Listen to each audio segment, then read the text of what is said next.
It was pretty clear at the end of 6 that Chris had had enough.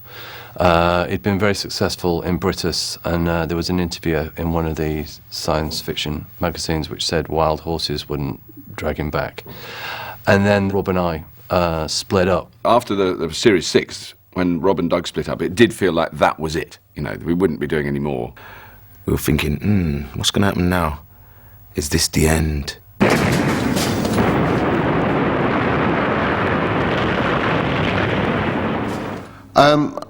I just, it got so that we weren't doing anything else except Red Dwarf. We were doing the novels, we were doing the TV show, we were doing the American version, and in between we were sort of looking over games and all kinds of things, and I just felt like I'd had enough of that. I wanted to do something else.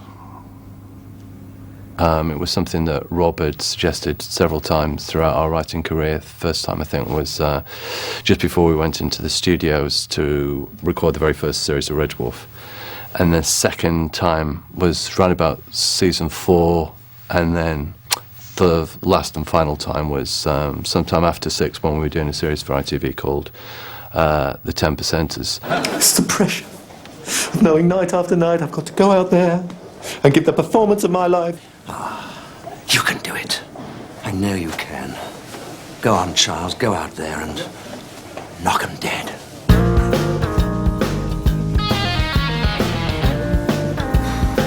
And an area of low pressure Wall Street down from the north. Also during that time, I went. The show had won an Emmy Award, and Rob Grant and I flew to New York to receive it from Tony Curtis, which was a great thrill, and I was on a plane with Rob and in a hotel and spent days and days with him, and he wouldn't tell me what it was, Bobby. No one's really explained to me properly what went on there. They were together for so long, you know, since they were like small boys, you know. So the whole thing was slightly weird. I'm sure people want to know what the reason was, and if anyone ever finds out, give me a ring. I mean, I think basically when Rob felt under pressure, he felt that if he was writing on his own, that pressure would go away. We were actually writing the third Red Dwarf novel, and he just wanted to write on his own. So he suggested that he wrote one chapter and I would write a chapter, and then he would write the next one and I would write. And we tried that for a while, but it didn't work, and then we kind of ran out of time, and we've been commissioned to write a series for Carlton. And Rob then said, okay, well, I think we should write separate episodes, which didn't thrill me, because neither of us had written before, and I felt we were on a bound to produce a really good series. The first rule of being a good agent is what? Never get caught. Never sleep with a client. Now, it's come to my attention that in your case, this is not true. Who told you that? It was Tracy Higgs, wasn't it? No, it was not. Gemma Smith? No, it's not important who told me. Not the Swain sisters, the little minxes. Mary Dixon. I didn't mean to pry, but I have to ask, has this ever happened before? So I wrote 3, he wrote 3. People wanted him to do some rewrites on his, and he didn't want to, and left. And then I was then suddenly solely in charge of the thing and having to produce either a new script or a vastly rewritten script, one a week for, I think it was 4 weeks. So that was an interesting time. And also I did a series called I Camcorder for Grant Naylor Productions, which was, you know, it had started out as a Rob and Doug idea. Now, there are a few basic rules which crop up from time to time, like a sense of direction. They just came out of the tent and exited from the screen on the left-hand side, like me. And the next time you see us, we should enter from the right-hand side of the screen. But if I go out this side and reappear this side, well, people get confused. They begin to hate you, and this is how wars start. And I was at their office a lot at that time, so I would then sort of be there working on the script with that. And then, you know, Doug would be there pacing around worrying, and then Rob would walk in with lawyers, and you're going, what's going on? You know, it's all kind of, it got quite, you know, and I never knew what was going on. I don't know, I used to look at them through the partition screen in the office, try and lip read them I want all the money. You can't have it, you bastard.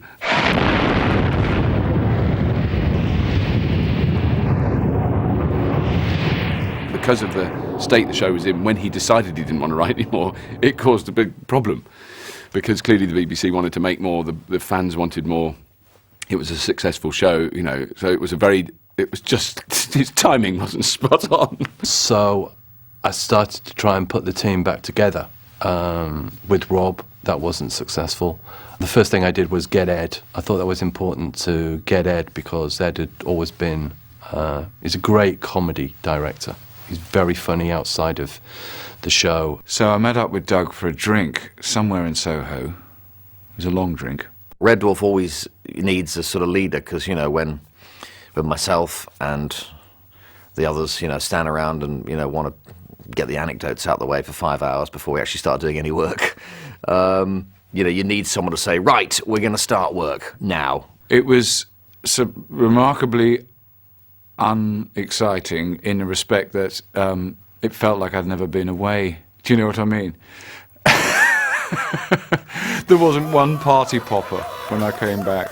And then we went off to see Chris to see exactly how he felt. I had been working incredibly hard for the best part of 6 years, doing 2 series a year, British Empire and Red Dwarf. My thought was, we don't want Chris just not to be there anymore. We want to write him out if he's no longer going to be in the series. So we went to go and see Chris before Series 7, pretty sure that he really didn't want to be part of it. And then, you know, we were pleased that he did. He did want to be part of it. And so we got him for as much as we could. At that point, I really did need to just to sort of wash my hands of sort of heavy-duty TV work for a while. I think at this stage we all started to realise that our whole lives would be defined by this bleeding show. Do you know what I mean?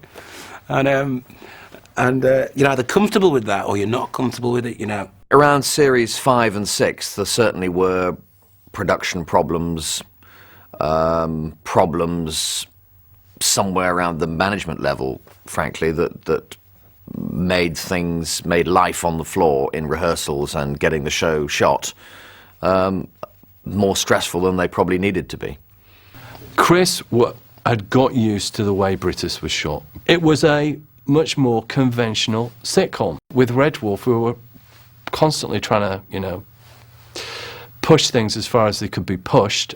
And when you've got animatronics, when you've got blue screen, when you've got those kind of special effects, it's kind of like making a mini movie without the money. And what that means is you haven't got the preparation time. That's where you save the money. And so when things go wrong, when they break down, people are hanging around. It's no one's fault. Everyone's, you know, working their nuts off and do from day one to the final day. But for an actor, yeah, you are hanging around. He just wanted to show up, do his lines, go home. And everyone wanted that, but it just wasn't physically possible. Plus, we're all difficult people, you know. We've all got our own idiosyncrasies, you know. We're all very much parts of our character, you know. That was the make or break series, I think. Would it work with, you know, one character missing? Would it work with one writer missing? You know, would it work with the audience missing? You know, all these things were thrown at us in one go. One of the strains on Red Dwarf is the strains on the writing. It's a tough gig to write. It's actually simple maths. There's only one writer now as opposed to 2, so we need to get some others in. It's a great idea, and it worked to a certain degree. But like I said earlier, you can't just walk into Red Dwarf. You've got to sort of breathe it a bit and live it a bit. And it's difficult even for writers just to fall into it and engage into it. There's a huge difference between overlooking a script and even rewriting it in bits and pieces to genetically producing the core idea yourself. For new writers, I mean, it's just a job. There are a certain number of rewrites they're happy to do. Generally, it's about 3, and then it's like, hey, they want to move on and do the next thing. When it's your own thing, there's no limit to the number of rewrites you do. You're just we'll rewrite and rewrite until there is no more time to rewrite. The original idea was that there'd be a lot more writers involved than there actually were, and so it was actually quite a small team in the end. It was me and Kim Fuller and James Hendry. Having other writers, I felt that it was maybe not a good idea because it was a step into the unknown. I hadn't worked with other writers, so I couldn't guarantee how it would work. But equally, I would have just looked like a complete arrogant idiot to go, no, I don't even want to go down that alley, I just want to write them on my own. I think it must have been incredibly hard for Doug. I mean, I can't imagine now looking back. I was so worried about what I was doing, my little bit. I didn't really sort of take into account what he would have been going through. But it must have been a very hard transition for him to go from that really well-tried writing partnership that clearly worked incredibly well. We decided to bring a new Kochanski in and not replace Rimmer, which would have been the sensible thing to do if we hadn't been planning to make the movie. If I replaced Chris, then it would have been bye-bye Chris. There would have been no Chris for the movie because he wouldn't have come back. I'm convinced of that. So we had to leave that kind of vacant, that role. Everybody was totally professional, whether they saw it as a good thing or not. You know, we always supported the team. I mean, I quite like Claire Grogan. I think she's a lovely lady. But I don't think she was ever that popular with the writers.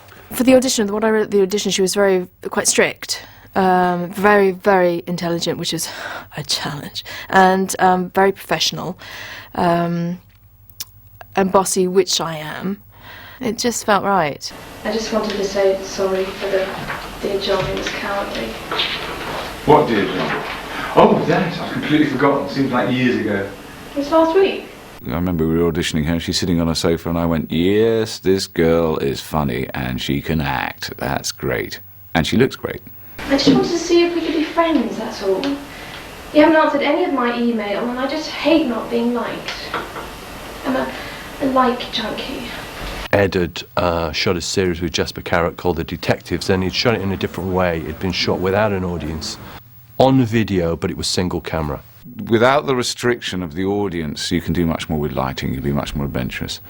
So we thought we'd try that. So it would look much more sumptuous, it would look much more like film, and this would be terrific practice for when we came to shoot the film. And of course Red Dwarf was a show that had, up to series 7 anyway, had about 20 minutes sometimes of a show done pre-record anyway.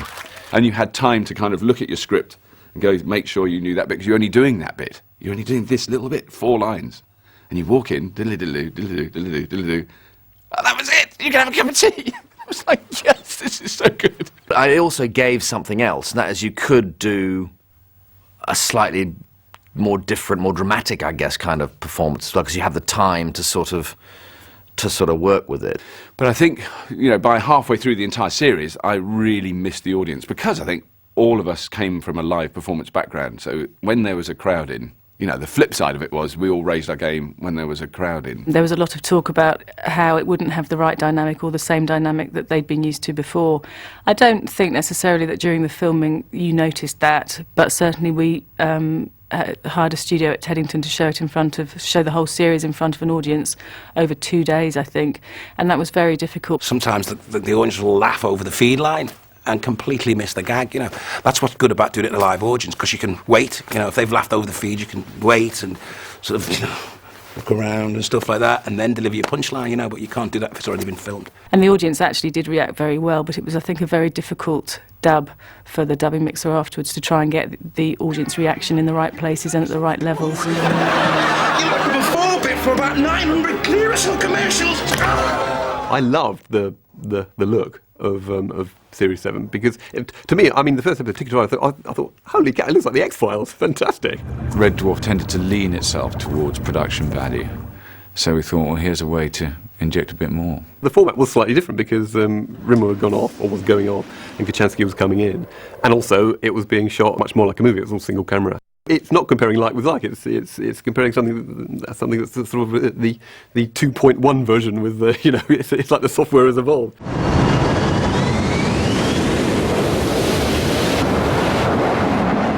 Oh God, model shots on 7. Man, what a mess that was. At that stage of the game, CG was in a really fluid experimental area. CGI had really finally become accessible to low-budget programs or lower-budget programs, and as a result, we certainly did investigate what was possible, and myself and Rocky and Paul McGuinness all went on a course and started to learn the new technology. And at the same time, the sister department of visual effects, which was termed video effects or electronic effects, were also investigating digital technology. So you had two departments that had always been very separate, suddenly sort of colliding with this new technology. The 3-year gap between Series 6 and Series 7 had actually meant that the effects department, the actual fabric of the building, we had moved twice. In that relocation, they lost their special model stage, which had been custom built for them, which is where we shot most of the rest of the series from Series 3 onwards. Instead of making it in London at the BBC, they decided to come to Shepperton. Which made sense because the main production shot there, so we could theoretically be alongside them and communication wouldn't be a problem. We ended up in a studio space a quarter of the size that we'd been used to, so immediately we're struggling for space. We had 3 weeks in there, but the first 3 days of that 3-week block, which is actually 15 shooting days, was taken up blacking out the studio and rigging up stuff we'd had previously in the special model stage. So effectively on the first day of the shoot we were already 3 days behind. The models had become incredibly expensive because suddenly they were a self-contained department that had to make money. So the prices went up and we were in the ironic situation of making a show for the BBC and we couldn't afford the BBC to help us make the show for the BBC. And we simply couldn't afford to shoot 35mm. We couldn't afford to shoot motion control. Motion control is great if you're doing something in space which is flying along in a sort of elegant fashion, and we use motion control when we want to matter background in as well, because you can program the computer with a camera move and then repeat that move on the background planets and stars and then put the two together. Without access to that, we had to resort to fly-by-wire and almost everything. In fact, I think every shot in Red Dwarf 7 was fly-by-wire, which again, if you've got the time to keep shooting and keep shooting and keep shooting until you've got a really good take, is the way that you can get some quite elaborate and unusual moves. But again, we were up against timescale and we just had to right, that's it, move on, next set, in it comes. I said to Peter Ragg, the visual effects supervisor, we can't shoot on 35mm anymore, we just simply can't afford it. So we went to 16mm, which is 1/5 as cheap. You do lose quality, obviously, because you've got about a quarter of the negative area. And back then, the film stocks weren't really as good as they are now. The high-speed stock, which we tend to use for model filming, was a little bit grainy and lacking in definition. So obviously there was a visible drop in quality without us even doing anything. And then the other decision they made, which is beyond nuts, was they decided to wrap halfway through the series. So they were finished and we were still shooting. Now, that's just crazy. So if there are any tweaks, rewrites, changes, when you look at it in the edit and you go, actually we need a shot that does this, they not only weren't they there, they were actually physically off in different places doing other jobs. There was no money. They'd also spent the money.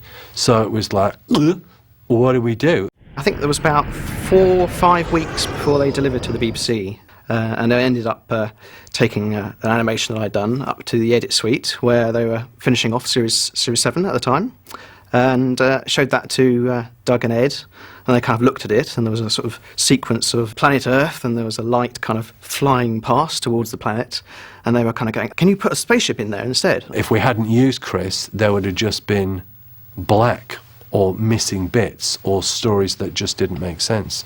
I sort of understand why a lot of that happened, because the scripts had evolved to the point where what we'd shot was no longer suitable for the story that was being told. It's just that at the point we'd shot them, that was what was needed. And I think the business of having the model work done in the middle, the root of most of the problems. The series was seen by the hardcore fans as, you know, not what we're used to. You know, a lot of people actually that I sort of heard from thought it was too glossy, too good, too clean. You know, they wanted to see those egg cartons wavering in the wind, you know.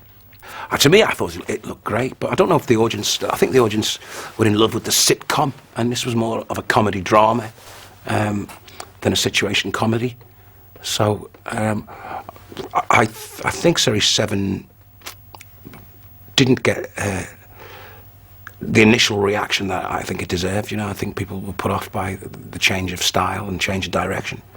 But I think, looking back in hindsight, it's some of our best works on Series 7, I think, you know.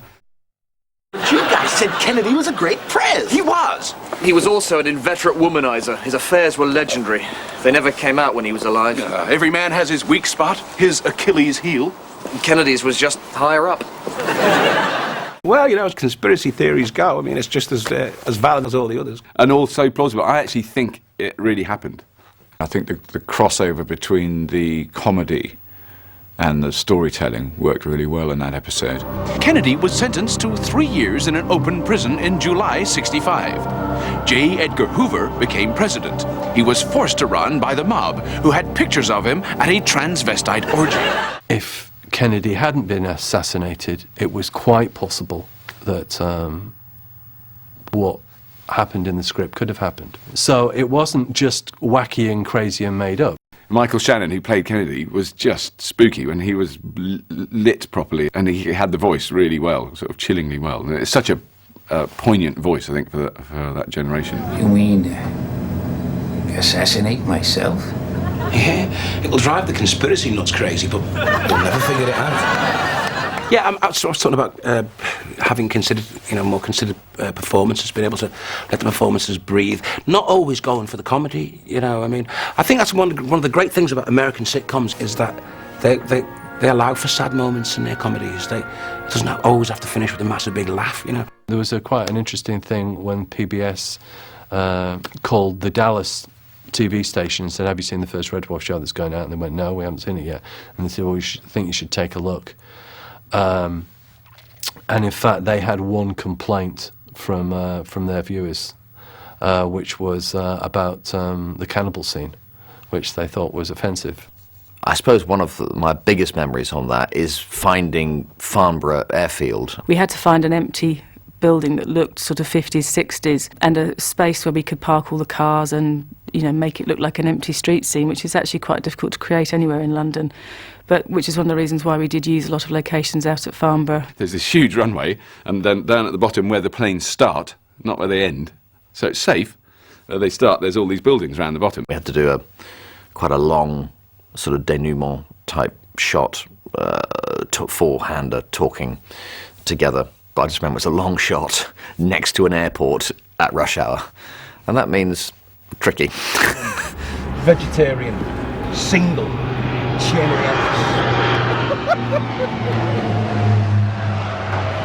There's somebody up in the control tower listening on our radios. He hasn't said action yet, hang on. He said action, go! The actual assassination JFK sequence was done on a test track at Chobham, which is another area which is just vast, that is empty, that we could use to do these, you know, the car actually going past and all the FBI agents running by the side of the car. And, you know, we obviously had a lot of supporting artists. A lot of characters on that side street, you know, we tried as best as possible to match to the stock footage. But I also remember we had to build part of that set in the car park at Shepperton, which we used many times actually behind G Stage.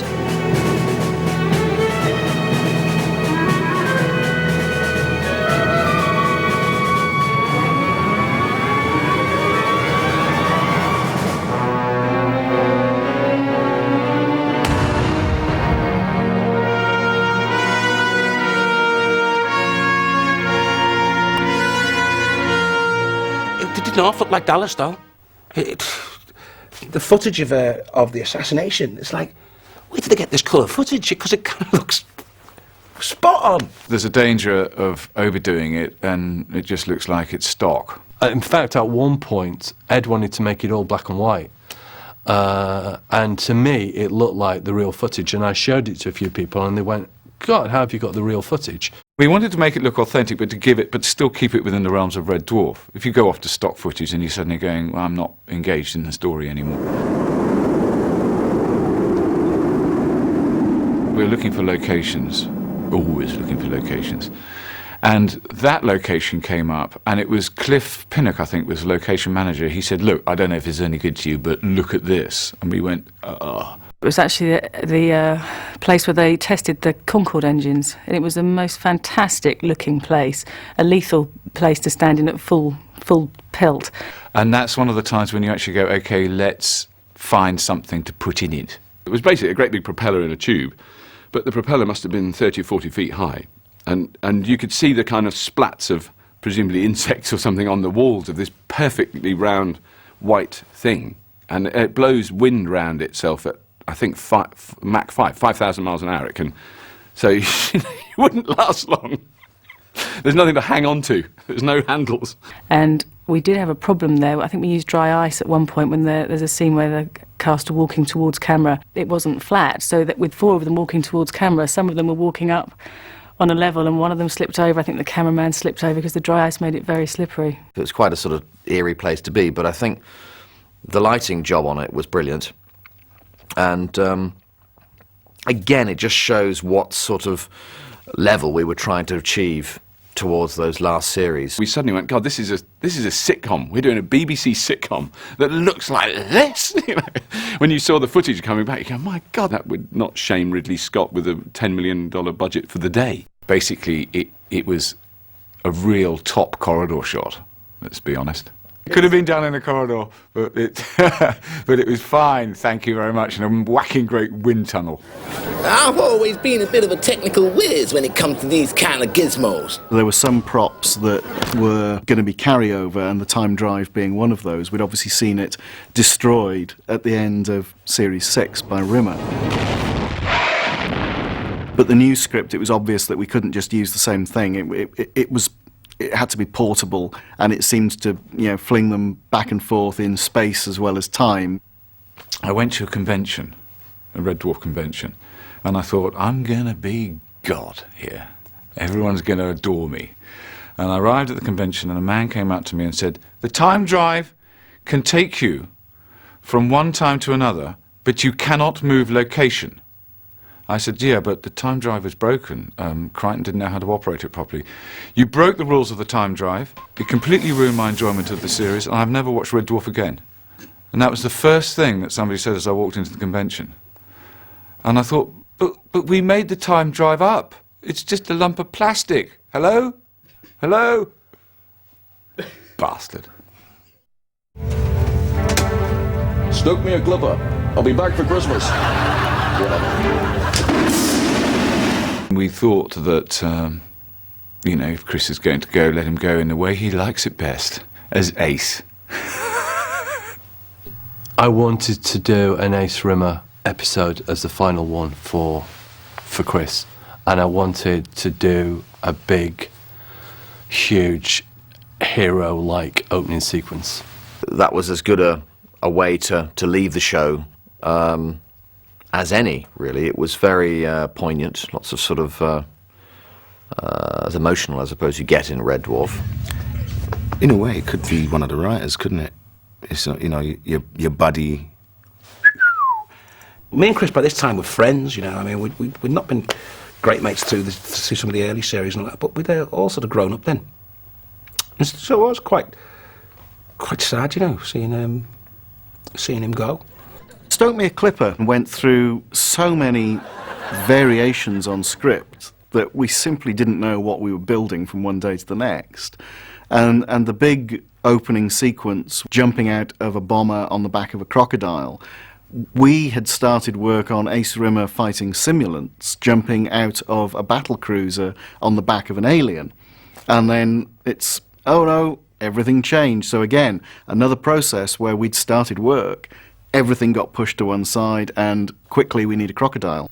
Scripts were given to their department, and for whatever reason they weren't handed around to the people who worked in that department. Don't know why, but they weren't. And so they weren't aware of changes. A lot of it came from me and Doug and Ed sitting in a room together, and whenever you get three sexy, virile, middle-aged men in a room together, they end up talking about James Bond. And we always did that. No matter what storyline we were meeting about, we ended up talking about James Bond. And so the idea came up that we'll make the opening like a James Bond come Indiana Jones film opening. And whilst we were filming that, the Queen actually came and landed, well, she didn't land the plane, but she came and landed at Northolt, and she must have thought it was quite bizarre seeing all these strange World War II people, Nazis, running around. It was, you know, authentic-looking German Nazi uniforms. But anyway, I mean, that's the mad thing about Dwarf. You never know, you know, what you're going to be asked for. I think Ed chucked in the idea of, body surfing the crocodile. I think it was Paul Alexander who said, you can't do that. And I said, yes, you can. A crocodile could catch a thermal. Of course it could. It just so happened that there was a crocodile mould in the department, so we were able to get a large, life-size, relatively realistic foam rubber crocodile out of the moulds. And I remember being on location when we were shooting the crocodile and just looking in the van, and it was sort of like, that's a crocodile, that's a really, really bad plastic crocodile.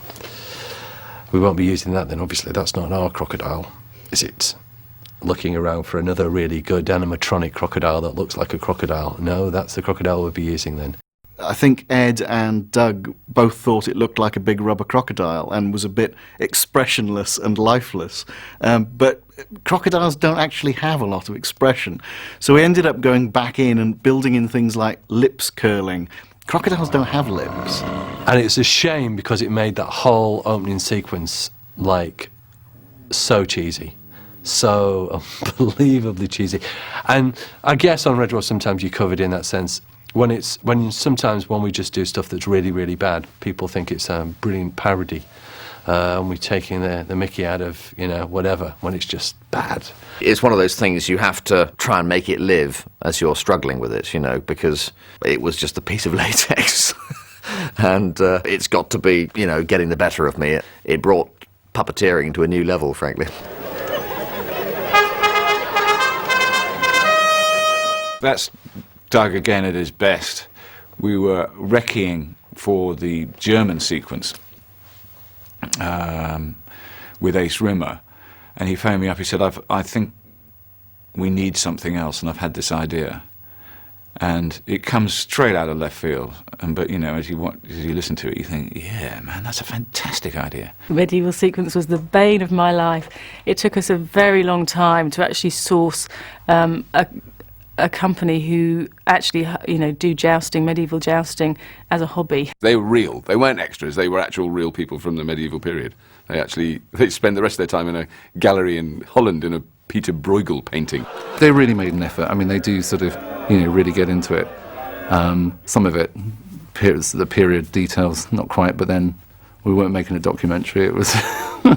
That was a weird day of filming where it rained and rained and rained and rained, and it rained all day. It's unusual in Britain for it to rain all day, but it rained all day.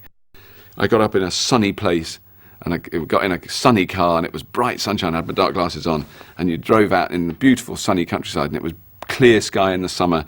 And then as we arrived at the field where we were filming and drove onto the field, and there was all the people there and the buses, there was this cloud. Literally, you could see it. It was like the spaceship in Independence Day. It was just hanging over, and it bucketed down rain just on us. And you could look in any direction, you'd see cows in sunny fields and children having picnics.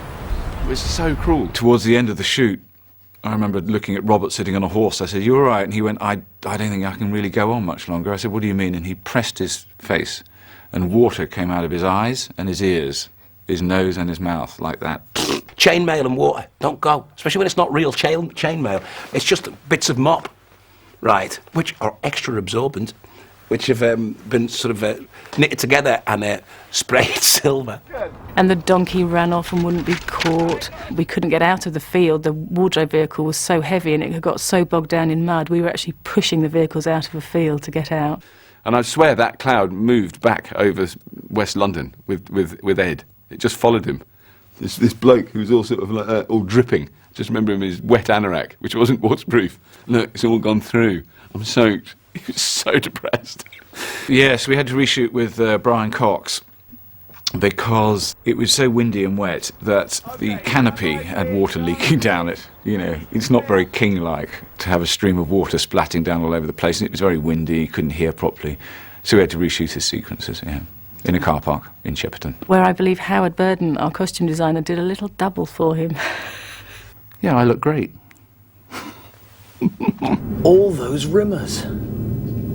They all did it. They all became ace and passed on their flame.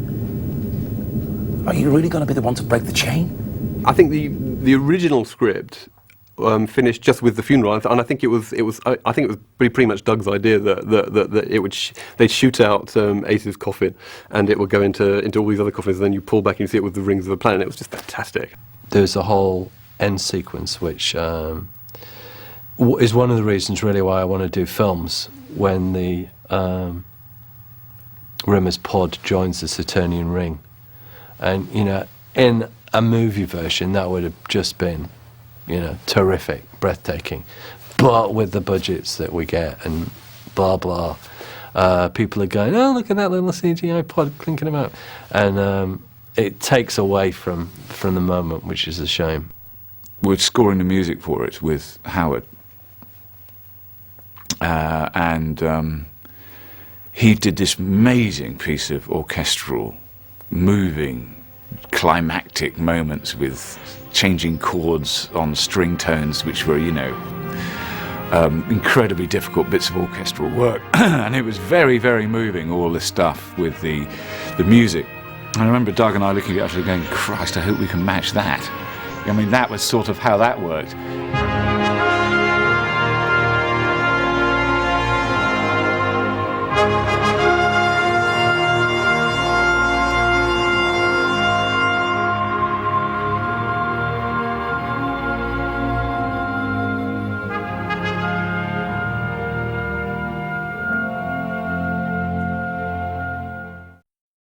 With us going round and round in time, the human race can never become extinct.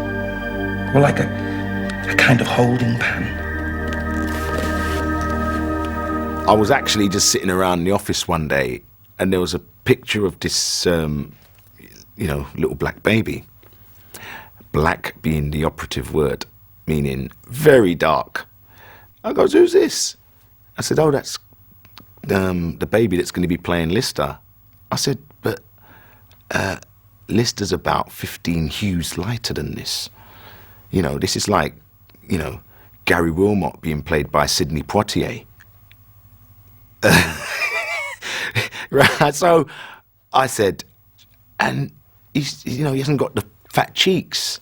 I said, my brother's baby looks more like Lister than this guy. So I brought a picture of my brother's baby in with the fat cheeks, and he did look more like Lister than old young Sidney. And they whine more than Danny. They stopping that kid crying was just, thanks, Dan. Any note? Then again, it was crying because we were sticking the dreadlocks on with drawing pins, you know, which is, you can't really do that now. I just thought the whole snake that eats its tail circle thing was interesting. And the idea of Lister being the father of himself seemed to fit, because he was never going to just have, you know, regular parents. I mean, that's not interesting. And that just seemed to work for me. It's not something Rob and I had ever discussed, but it just seemed to fit into the world. I have to say that Ouroboros was one of those episodes where, from when I read the script until well after we finished shooting it, I had no idea what it was about. The idea of a parallel universe, or the idea that there's an ongoing existence which is running happily at the same time as your own, but you can only link to it occasionally, was the most alluring, to get it from another dimension, basically. It is real science. David Deutsch, it's well documented that there is, you know, alternative dimensions. Every decision that we make creates another dimension, and they all exist in parallel simultaneously. So, I mean, I always found that absolutely fascinating. It allowed her to have knowledge of all the characters, but at the same time be a stranger. I remember we did a lot of visualising a lot of designs for her. And so it was very much a sort of designed by committee. And the costume, which was going to be Emma Peel, and it was like, fine, Emma Peel works for me. A new Emma Peel, yeah, that could work. It was a good costume. I mean, it must have been hellish hot to wear. Luckily, I never wore it, but not in public anyway. It was very shiny. I remember we had a lot of trouble with it on blue screen. Craig and Dan and I had to stand behind her and do acting, and all we could do was like, So I said, look, I'm going to get it out of the way now. So I just knelt down behind her with her arse there, and I looked at it till I was bored.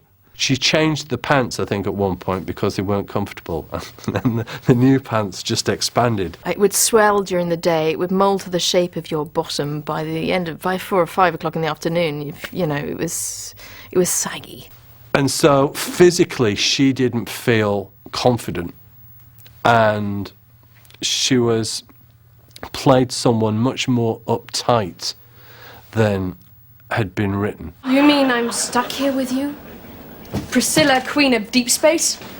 Also, there was no reward for her. There was no reward of the audience. And the audience made a huge difference to her on 8 when it was like, whoa, they're laughing at me. Whoa, and she kind of chills out.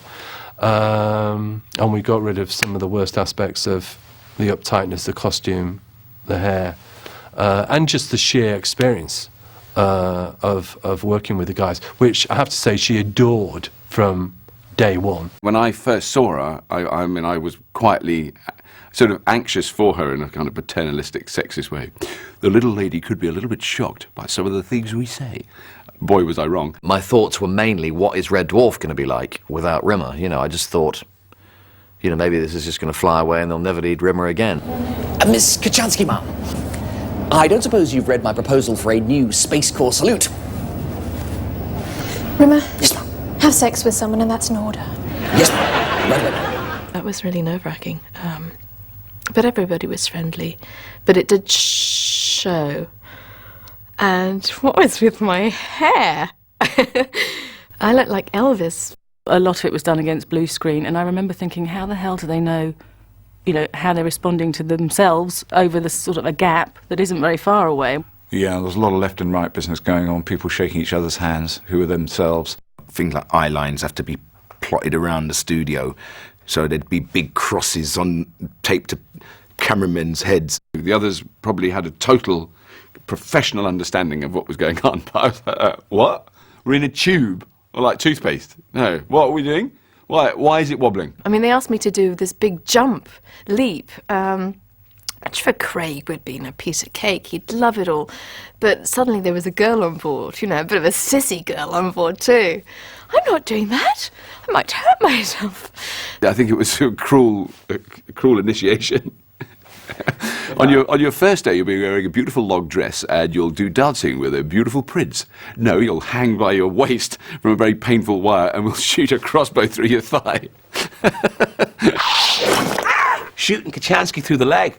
Now, if you couldn't see the big cushion that's underneath her tight PVC, that would have worked really well. Whether I was psychic or whether it was just luck, I'd actually taken large format stills of the second Red Dwarf model in its lighting setup before we blew it up. He then stuck that on a stand in front of camera, upside down. He then put a bit of glass in front of the camera, projected an image of Jupiter onto that, smeared the edge of that with Vaseline to give the glow to the planet, hung the model of the white midget against black upside down and reflected that into the scene via a semi-silvered mirror. So that entire sequence is done in camera, just with very, very old-fashioned 50s movie-making techniques. Sometimes when we were rehearsing, we would do entire scenes about the crew being hit by the gay ray. Camp Kryten was just like, oh my lord, I think we're lost, sir. You're lying! I never wrote that in, but I think there was a bit of reflected gay ray on Kryten after Kochanski arrived. I think he became slightly jealous. Not only has he got all this sort of angst and guilt, now he's got jealousy as well. He broke his program, he can feel emotions. Why is the overriding one jealousy? And you've got all that. And I love them scenes with me and Robert. I think that's just classic writing. They're right on our tails. We were able to shoot a very nicely choreographed chase through the icebergs and a crash. And having seen it and knowing that he was back on the set with the same cast effectively the following day, Ed sort of said, oh, well, at the moment where it swings back up, we can shoot a moment where they pull back on the sticks. At the moment they're turning left, the cast can do a turn left. It worked a treat. If only the rest of the season had that level of attention to detail and communication, it would have been great. Smeg, I've just sneezed out my cap. My cap came out right. And I couldn't be arsed going to the dentist for dental cement. So I put a bit of super glue in it and stuck it back on. Right. Which was okay for a couple of days, but then it started to really hurt. And I've still got a hole there above my gum where it kind of split. And I'd go like that every now and again and squeeze out all this stuff. And then it'd go away for a couple of days and then it'd flip. And I'd go like that. I always say to actors, you know, what can you do? Is there anything weird can you do? Can you juggle kangaroos? Can you, what's really, can you do a weird thing with your tongue? Is there something weird you can do with your ears or something? Or, you know, can you ice skate? What can you do?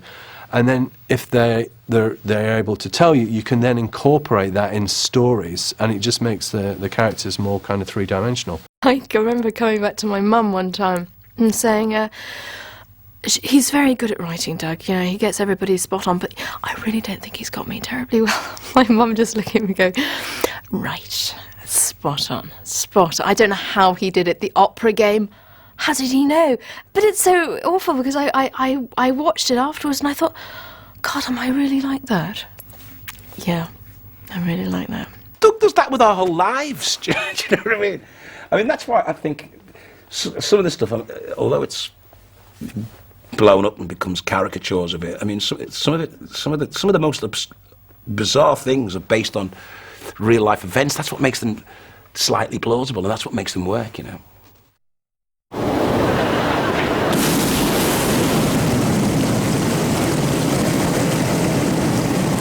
hate this. I really hate this.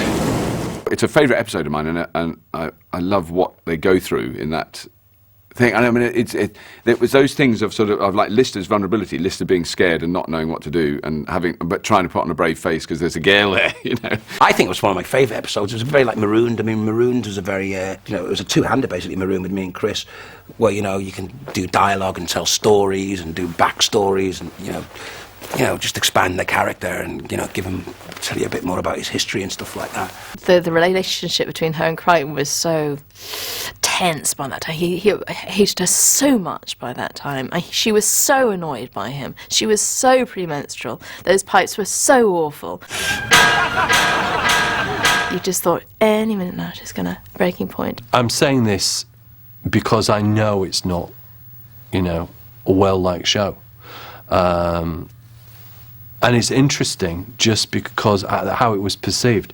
And it was voted one of the all-time best shows by PBS on a viewer pledge drive. When I came in with the script, and this is the one and only time this has ever happened, the cast applauded. When we shot it and we showed it to the audience, the cast reaction was, this is the strongest show in this season. The Duct Soup episode was actually a replacement episode for what would have been the cat episode. It replaced another script which was called Identity Within. It was going to be the cat has to have sex or he dies. Again, it being my first series of Red Dwarf, I thought, is Doug mad? How are we going to achieve this?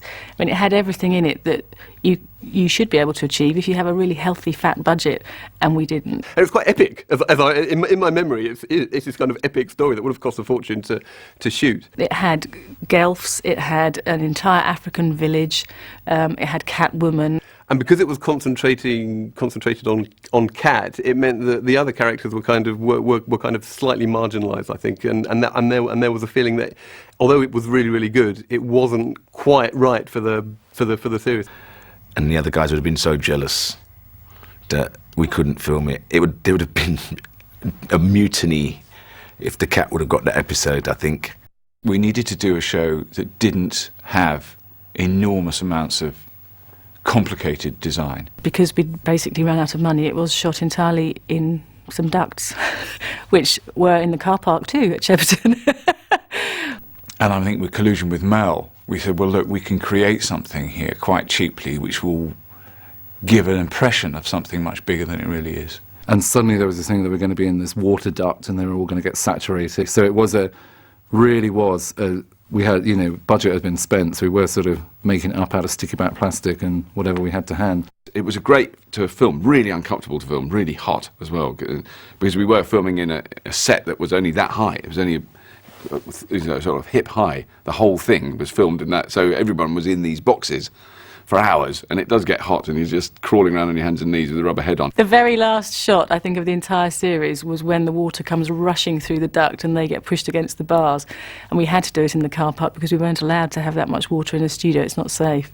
Fire brigade there with the hose pipe, James rigged up some very specific fishtails, they're called, which effectively, as they're named, they're a V-shaped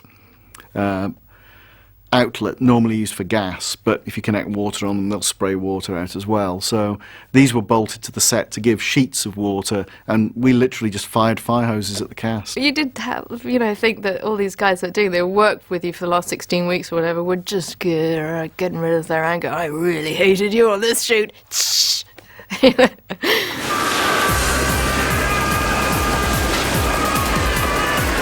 It's one of those special effects things where they were going to pull us along a trolley with a string and there'd be some water squirting at us. Well, they didn't need to pull us along on the trolley because there's 4 fire hoses. Fire hoses are really powerful, and the firemen really, really enjoying it because they didn't get to squirt the hoses as much anymore because not so many things catch fire. They're always cutting people out of cars. So for once, they could get all their hoses out and you could hear the pump start up. They really, and the thing's swelling and they go... The poor old cast had to be trundled backwards and forwards over the same piece of track while we emptied gallons of water on them. We just rocketed along that corridor with staggering amounts of water, cold water hitting us. Because I asked them if they could warm it. Can you make the water warm? And they were using sort of 11,000 gallons in 30 seconds. It's kind of difficult to heat it up with a Calagas stove.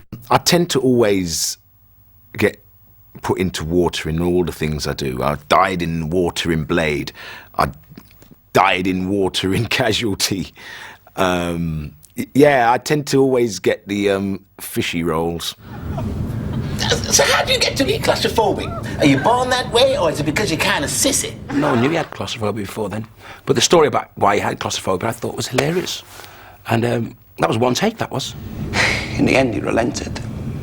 And I heard the box being opened. And I stepped out, bollock naked, right in the middle of the Bootle Players amateur production of The Importance of Being Earnest. Although they had to dub a little one word in it afterwards. So watch and see what word I dubbed in afterwards. That worked as a fulcrum to be able to storytell, if you see what I mean, and also for the cat to be very, very funny. Boy, is it cramped. I tell you, if I was there, you most certainly could not swing me around in here. I've missed you, man. And I've missed you too, Listy. Oh, Arnold, man. Don't ever leave us again. Possibly, though he wouldn't admit it, speaking professionally, of course, that Craig probably would have missed Chris. Yeah, that was all made up, that. Oh, Listy. Rimsey.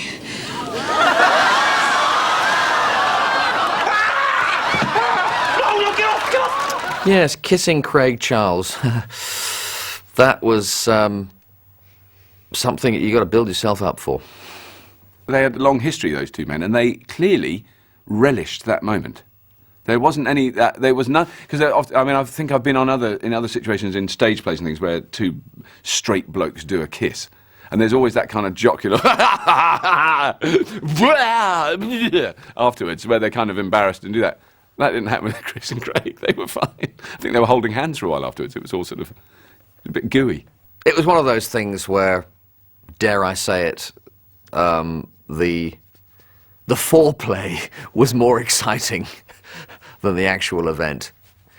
Where have we heard that before? I don't know if I was looking forward to it. I slightly was looking forward to it. And I slightly was scared of doing that scene as well. What are you going to get? You're going to get a sort of, you know, ashtray with a little taste of whiskey chucked in, with maybe some curry coming along there, you know, all mixed into a whole Craig Charlesian Liverpool supporting potpourri. They were incredibly professional about the whole thing and weren't the least bit worried about it, and certainly never spoke to me about it. Mind you, I have to say that the word cut could have come a little sooner. You know, when you've been kissing someone for what seemed like 28 minutes, you know, you think, hang on, I'm sure they've got it by now. You just got to try and pick the moment in the edit. You pick the moment where the audience are at sort of their highest point, and then hard cut. You know, after a while you think, oh, stop it! Stop it now!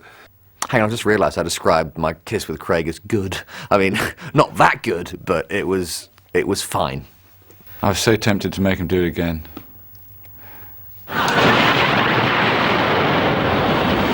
What's happened to the stabilisers? Never mind the stabilisers. They're the hymns. When Blue turned up as a script, there's what we thought was a great sequence of Starbug entering the tail of a comet. And Pete came up with the idea of, if we have the Starbug suspended nose up, and we have a rig in the ceiling that can drop salt and ice and debris, camera on its side, we can get these fantastic shots of it swinging in and out of the debris field. But obviously the studio we have in Shepperton is too small. So we went onto the main set. We literally went on to where they were filming the live action sets. And then James went up into the grid and rigged a huge great funnel that would drop vermiculite and dust and salt and cork and just rubbish. So as you're looking up, you get this stream of particles that comes whizzing towards the camera. We only had to stop filming when the matte box on the camera filled up with salt. It must be here somewhere. I've been around the planetoid twice. It was a quarry somewhere near Guildford. Not the first time we've been to a quarry in Red Dwarf, isn't it?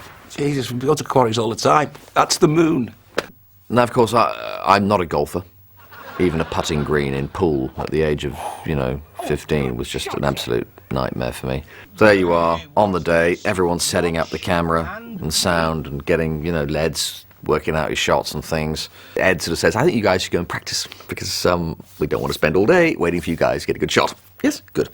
And I was thinking, well, we seem to be waiting all day for you to get a good shot, so I'll have a little bit of practice. And of course, the first swing that I do, it wasn't quite as bad as that. It was, I'd for some reason launched it to, Hampshire. It's Rimmer's ball, isn't it? It must have gone right around the planetoid, sir. Everyone's saying, played this before, have we, Chris? And the answer very definitely was no, only the little bit of putting green experience in boring holidays. But he looks like a golfer, doesn't he? Do you know what I mean? But he's a member of a club, isn't he? So he wouldn't let me in. Did let me do the greens or something like that.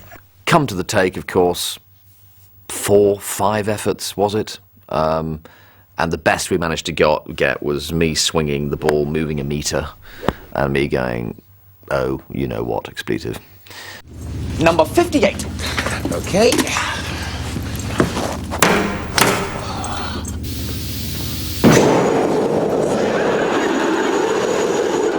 The jet of flame into Rimmer's face is a very old stage technique called Pepper's Ghost. It's done all with mirrors and reflective glass. A semi-silvered mirror placed at 45 degrees in front of the camera, so you can still view through it, but you can also reflect images into it, and because of the semi-silvered nature of it, you get like a 50-50 mix. Welcome to the Rimmer Experience, a place of wonder, excitement, and wonder. The Rimmerworld experience was referred to as Black Thursday, whatever day it was. Oh, Black Monday, Black Friday was that, or was it called a Black Wednesday or Black Friday? Oh, God, we were all completely pissed off by then. Oh, God, Black Wednesday, that was, that was interesting. We was on a circus ride, which, added to the tension. Occasionally when you're filming, everything goes wrong on a particular day for no particular reason. It just happens.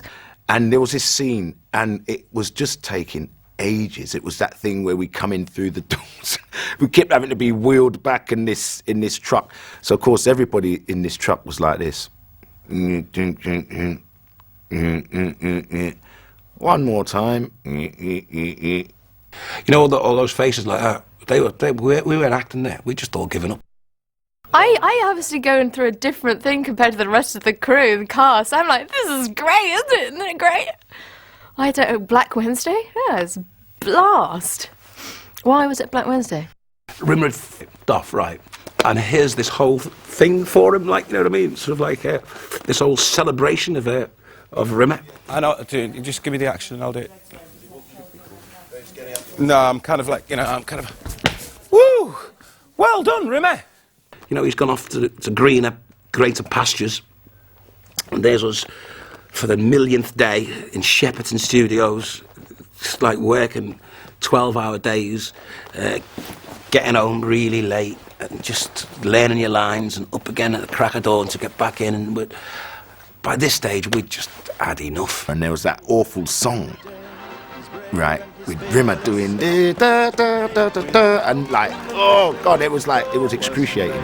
He's Arnold, Rimmer. Without him, life would be much grimmer. He's handsome, trim, and no one slimmer. He will never need a Zimmer. Possibly, I think, one of the funniest things I've ever been involved with on set, because it was so ludicrous. The song was funny, Chris was great, and we have these little marching munchkins. I have to be honest with you, the image was from Crackerjack when I was a kid. The presenters of Crackerjack used to stick their head through a curtain and they'd have a little body underneath, like that. And whenever I saw that, I just thought it was really funny. So I had to mime to Howard Goodall. It would have been nice to have maybe had a go at the song. I mean, I would have obviously put a lot of Rimmer, you know, real sort of me Rimmer into it.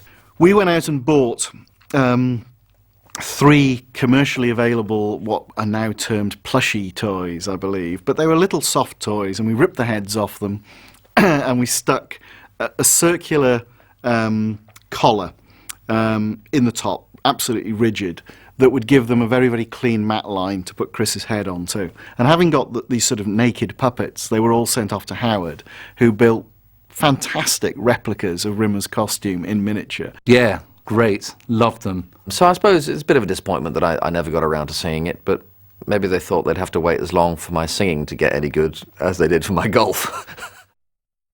If Mammoth came in here now, I bet you wouldn't even recognise you. I've evolved. You bet. I've become something that's beyond a joke. Too right, man. My whole secret plan, which I don't think I told Doug or Ed about at all, I think I was keeping it to myself, was that Kryten isn't in the episode. He's got a tiny bit. He's not in there. They have to solve how to get Kryten's head back. They solve it at the end. There's his head. Oh, thank you, sir. End of episode. So what is, you know, it's this. It's not right. Actors are meant to want to be in the whole thing, but I just thought, this is brilliant. I can write myself out. I can have 2 days off, still get paid. Don't tell anyone. And, you know, I don't have to wear the makeup, and I get loads of... And I can watch it as the writer. I sit at the back and go, can you do that line again? Because I think I might change it, you know. That was the dream, I think. That dream died such a death. We kicked around various ideas with him and came up with the idea of, as it were, Kryten meeting another Kryten. Which meant there are 2 Krytens. And you know, oh, we'll have to get someone else to play. Well, no, it's cheaper if we put you in it and you put it in a different colour. Oh, no! Boy, did he have to work when we shot that. He was all over the place, and of course with split screens, and so he had to do all of that stuff. More Krytens, more moaning about the mask. Not only now was it like just one costume, it's him in 2 costumes. Now, if he hates wearing the bleeding costume, why does he write himself in as twins in another costume? You're like, drop it, you know, what's going on, kid? The idea that a robot could have anything that resembled a brother, because they were at the same batch. That tickled me. I think it was subconsciously, from experience of, you know, the good friends I had who were essentially good and intelligent people who really stuffed themselves up with substance abuse, you know, that where you just wanted to get away from them because it wasn't funny anymore, that it wasn't even half good, and it was too late for an individual mate to help them. They needed proper armed professionals, you know, and with doors that locked. You know, it was that kind of, oh God, there's nothing. You know, you can't say, look, I'll tell you what, don't take the rest of that. This is a good idea. Have something to eat, have a bath, and go and see your mum. And get a job, you know. It's not going to happen. They need to be put in the thing. You can't have any more. To simulants, the greatest droids in the universe. But never trust them. A chance to work with the great Don Henderson was really good, and he was a really nice bloke as well, you know. But his throat was going then, wasn't it? And yeah, he was a pleasure to work with. The Joy, a really nice man and a great actor, you know. I thought he looked terrific, actually. He was one of my favourite, because he was an eclectic tapestry of just any old bit of stuff, of any monster and any bad guy you've had going. Sims hate humans, but they don't hate Gelfs. This is nuts. We look great! What are you talking about? It automatically makes you just like, what? Yeah, in a bad, filthy mood. What are you looking at? But what I did do was cornrow my own hair to fit it underneath the Gelf costume, which wasn't as uncomfortable as everyone says it was. And I'm dressed like a baboon in a very flammable costume, and I'm standing outside and all the sparks and grips and sitting there smoking bags. Do you mind? Please? You know, flammable. These strides are too tackle tight, Officer BB. I can barely cruise. Can't remember quite where the whole notion of the sort of Jane Austen world originally came from, but it was certainly a thing where I'd been to see one too many long dress films, as I call them. I think there was a kind of explosion of historic filmmaking in the mid-90s, and I kind of developed a little bit of a sort of Oxbridge chip on my shoulder. I can't, if I see another woman in a long dress, I'm going to puke. I felt sorry for him because Doug's he's very pernickety. Is that a word? When you say Robert wrote it, it's so different from the original that Robert wrote. Going to the Pride and Prejudice lamp, what a brilliant idea. I mean, I got to wear that monstrous wig. What is it with my hair in this way? We took caricatures, really, and Danny, the cat, was in some very braided, military, big booted thing with a huge, great bouffant, and Lister, he was a sort of cleric. I was a priest. I didn't even get any of the girls. I was a priest. Danny, the dashing cavalry officer. Here's me, the Bible, and chops. That's life, yeah. It's good, you need to keep those boys in check. But I think it turned out really well. I mean, the stuff with the tank in Jane Austen territory was lovely. I mean, I really like that.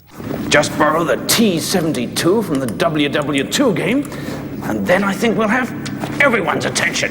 I started writing this, I went, well, you know, knowing that we'd rewrite it and it wouldn't be a tank, it would be, you know, a shoulder-mounted bazooka, which was actually a roll of cardboard painted green. That's what it would end up as. And then Doug said, no, we'll get a tank. I was going, no, what should we really do? No, Bobby, we're going to get a tank. You go, yes! It was one of the hottest days in August, and there's Kryten coming out of this tank that we borrowed, I think, from the 007 stage at Leavesden. That was another of those classic Red Dwarf things where when you hear action, Robert, come out of the tank and look around and say the dinner is served. All right, okay. But you're in a tank which is built for small Russian men, so the actual opening is about that wide, and you're in a costume where your shoulders come out here. So you go like that. I can't get up. That's the one thing. The second thing is you can't possibly hear action because you're in a T-72 tank, which is a machine for killing people. So inside you can't hear your own brains. I had a recurring gripe that when we did explosions, we never did them big enough. They always look quite good and not mega. We were on army property, so apparently you can do what you like on army property. You can blow up whatever you like.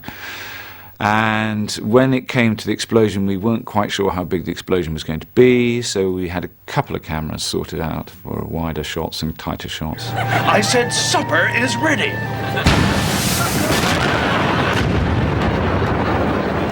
We've been primed and primed. They said, look, you know, there's going to be an explosion, and, you know, so just be warned. But because there were the army lads there, love Red Dwarf, me. Hey, great, hey, good to meet you, Craig. Hey, up, hey, up.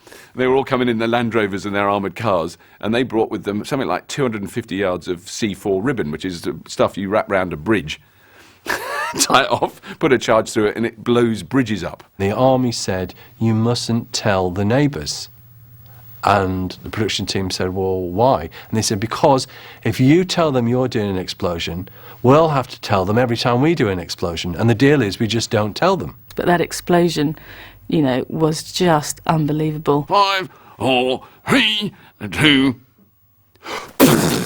And this thing happened, and we were right the other side of the lake, and you felt the shockwave hit you. It was colossal. And I think somebody, I can't remember, maybe Danny, he yelped like a girl. Oh, come on.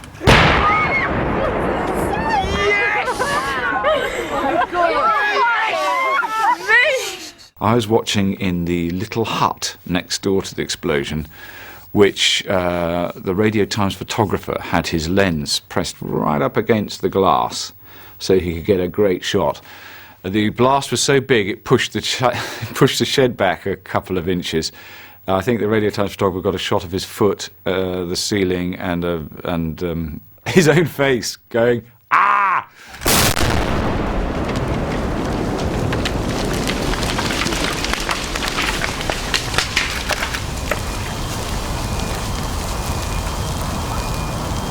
I don't think people are impressed on the neighbours how loud it was going to be, and apparently they did phone the police and go, what the hell is going on? But I mean, they weren't that close. We're not talking the house. It was like 500 yards away through the woods. All the windows got blown in. I think there's still some issues about that. But so it was a loud explosion. Craig thought it wasn't that big. I mean, he'd seen bigger on the streets of Liverpool.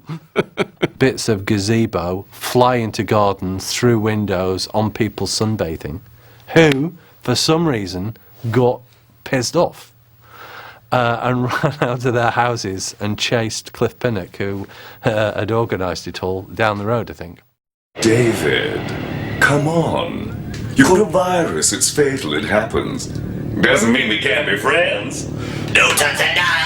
The basic idea of a talking virus was an old monologue idea, because I came from writing the Jesper Carrot shows, and there was a monologue he wanted to do about illness, and so I just came up with the idea of what if an illness could speak? What would it say?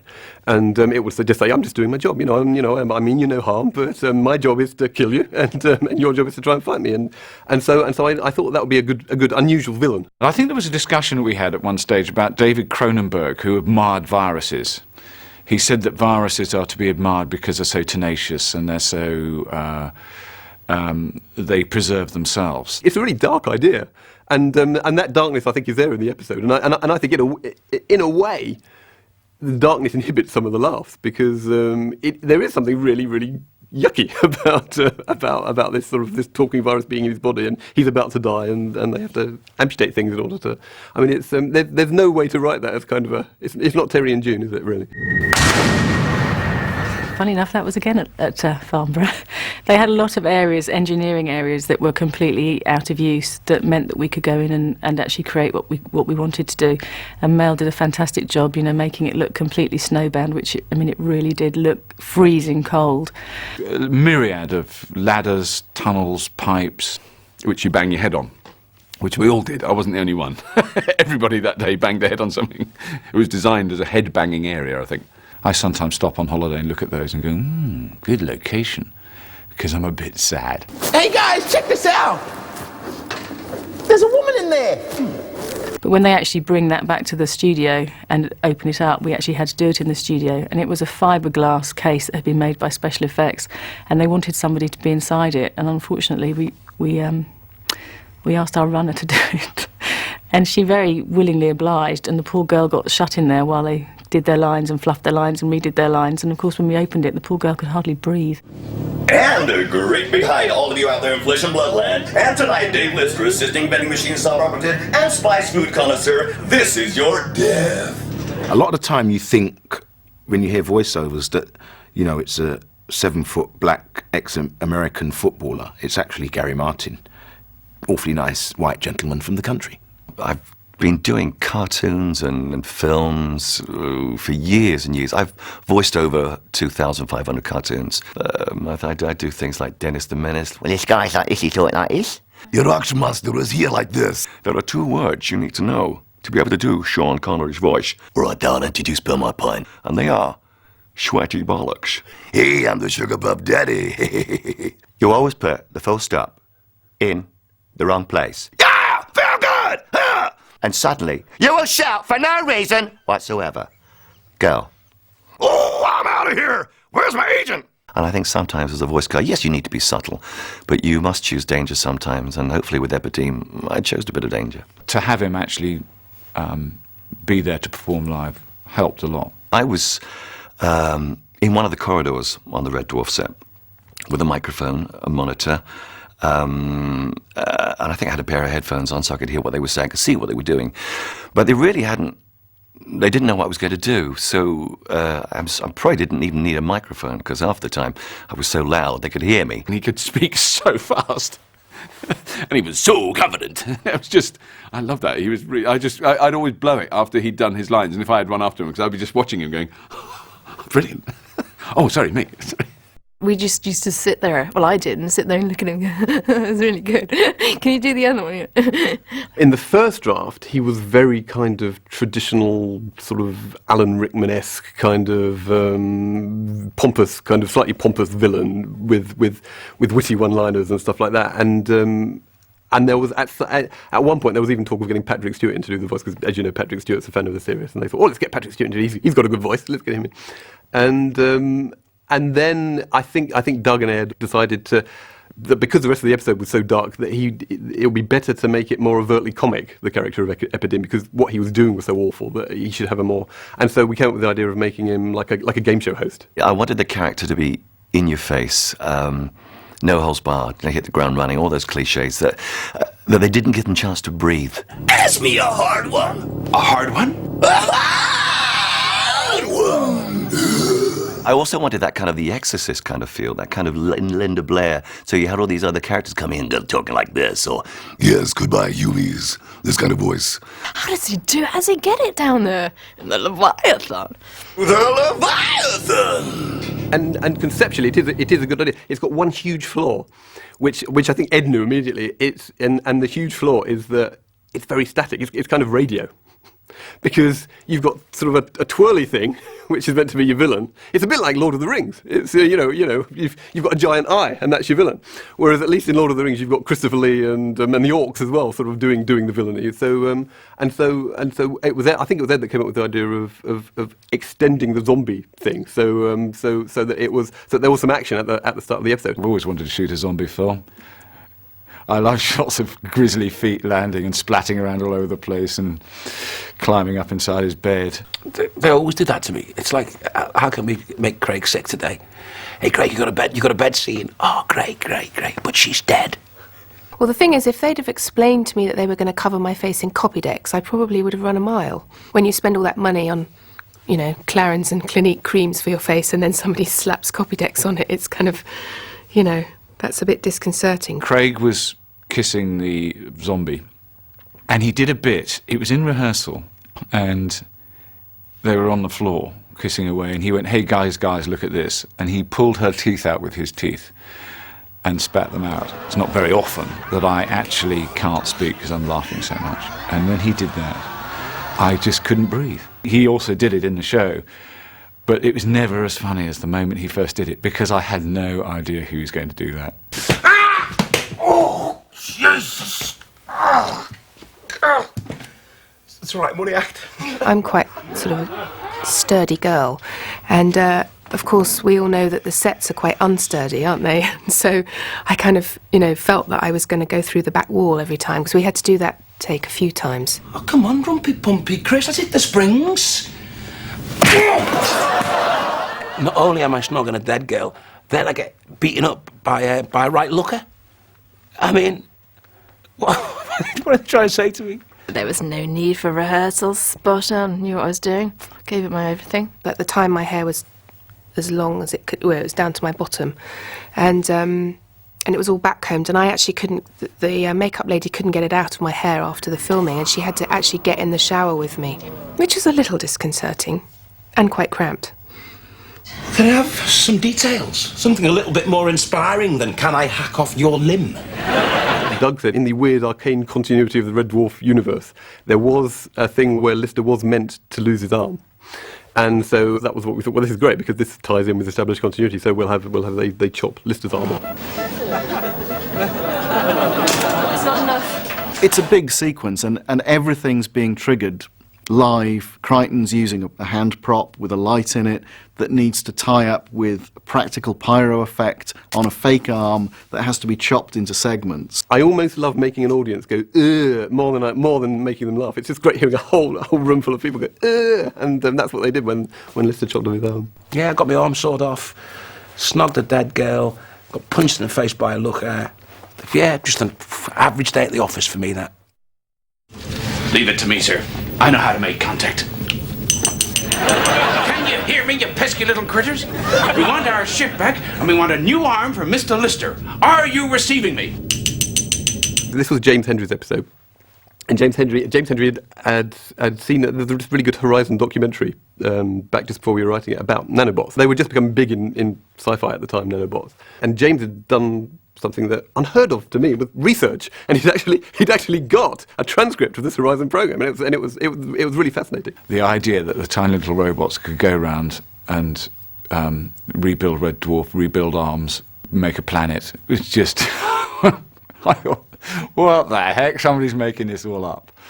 I think the original storyline was the nanobots wreak havoc on Starbuck, but by the time it got to the sort of near the end of the series, and we decided to make it the final episode, I think he wasn't available to do the rewrite, and the story had to change a lot in order to incorporate sort of rebuilding Lister's arm and to incorporate the rebuilding Red Dwarf as well. So so I did a pass on it, and Doug did a pass on it, and if you'd been around, you probably would have done a pass on it. That's right. Pick up the ball. Hand, pick up the ball. Pick up. That's right, sir. Now keep going, sir. Keep that ball. To be honest with you, it's down to Craig and Robert. You can rehearse it and rehearse and rehearse, and you're going to go, okay, now it's down to you guys. Yeah, sorry. Is that it? Is that the best it works? Okay. In other words, if I'm ever going to pick up a ball, if I ever want to pick up a ball, in other words, if I ever want to pick up a ball, am I going to have to take the morning off? And it's him screaming hysterically, and Craig just waiting for his moment and then just clouting him. Which I think he did actually whack me a couple of times. Just set yourself up now, Robert, for me a minute. Just. I'm not going to be in the shot, am I? Okay. I could take it. I do all my own stunts. There was also one of those sequences we did do in one go. My experience was that we started out, with this wonderful experience where you only had to learn a few lines and you do that a little bit, but by the end you really wanted to get your teeth into it and do a scene.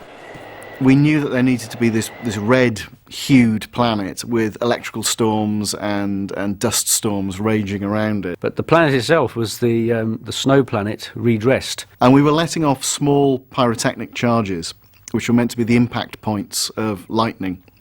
And it caused us one slight hiccup when shooting it, in that traditionally we have done the jets out of the base of the Starbug with Freon. And the way that this has been achieved is that the Starbug has held 2 bottles of airbrush propellant, and just before a take you turn on the nozzles, the cans are inverted, and you get these jets of white vapour from the nozzles below the Starbug. As far as we'd known, airbrush propellant had always been Freon, which is an inert gas. It's not flammable, doesn't do anything. But of course it's a CFC, so it was banned. And it had been replaced with butane.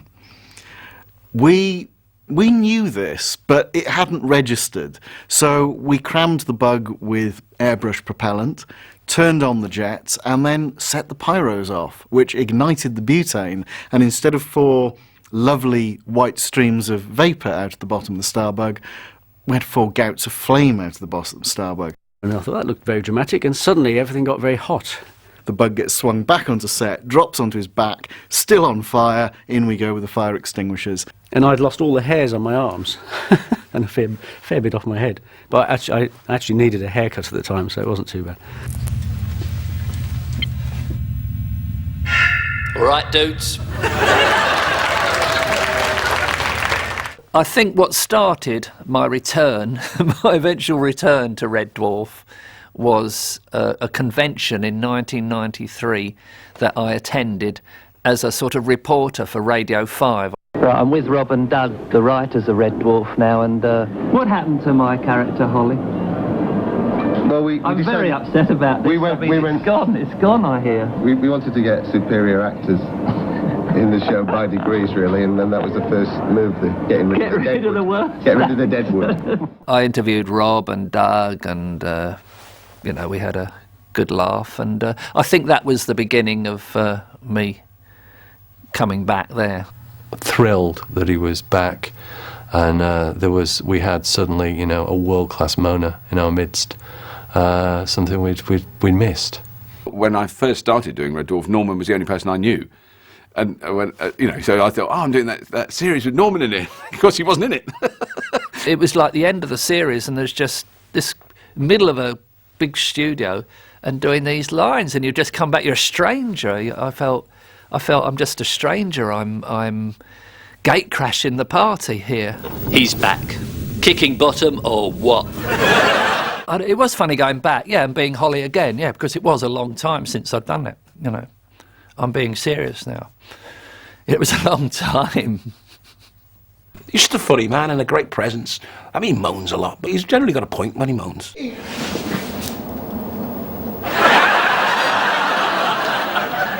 Oh, Terry Fisher. I think he came from Big Bodies Monthly or something. Yeah, he had a great body, didn't he?